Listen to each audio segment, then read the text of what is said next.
અમદાવાદના સાણંદની અંદર એક વૃદ્ધને થયો છે કડવો અનુભવ। 74 વર્ષીય નંદુભાઈ પટેલ કે જેમને કડવો અનુભવ થયો, પોલીસથી તેમને આ કડવો અનુભવ થયો પોતાની આપવીતી કહેતા તેમના આંખમાં આંસુ આવી ગયા। અમદાવાદના સાણંદની આ ઘટના જે 26 વર્ષ પહેલા નંદુભાઈના સાસુએ તેમને જમીન આપી હતી। નંદુભાઈના પત્ની એટલે કે તેમના પોતાના દીકરી વિનોબાબેનના નામે આ જમીન કરવામાં આવી હતી। આ વાત નંદુભાઈના શાળાઓને પસંદ ન આવી। 26 વર્ષ જૂના કેસમાં હવે છેક પોલીસે ફરિયાદ નોંધી। ચોંકાવનારી વાત એ છે કે નંદુભાઈના પત્નીનું 2 વર્ષ પહેલા મૃત્યુ થઈ ચૂક્યું છે, તેમ છતાં તેમના નામે પોલીસે ચકાસણી કર્યા વિના જ તેમની ધરપકડ કરી। મામલો કોર્ટમાં પહોંચતા કોર્ટે સાણંદ પોલીસની ઝાટકણી કાઢી।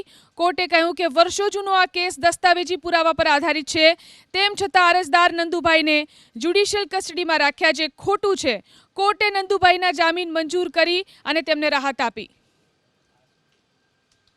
દાવા બધા ખોટી રીતે કરવામાં આવેલા છે। એટલે મારી ઉંમર છે 74 વર્ષની અને મને ખોટી રીતે ફસાઈને મને જેલ મોકલવામાં આવ્યો છે। એ આ પ્રજાપતિ અને ઠક્કર બંને મિલીભગત કરી અને પોલીસ સહભાગીએ સાણંદ પોલીસ સ્ટેશનમાં ખોટી ફરિયાદ કરીને મને હેરાન કરેલો છે।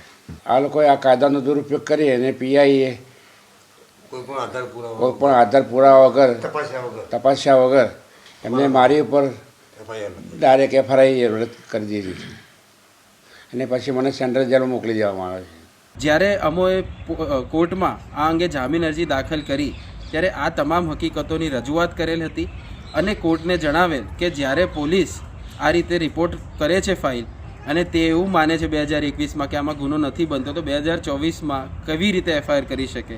આ વસ્તુને કોર્ટે પણ ગંભીરતાપૂર્વક લીધી હતી અને વધુમાં એ પણ વસ્તુ નોંધ કરી હતી કે 1998માં જે જમીનનો ટ્રાન્સફર થયો છે તેની એફઆઈઆર 2024માં એટલે કે 26 વર્ષના વિલંબ પછી કેવી રીતે થઈ શકે?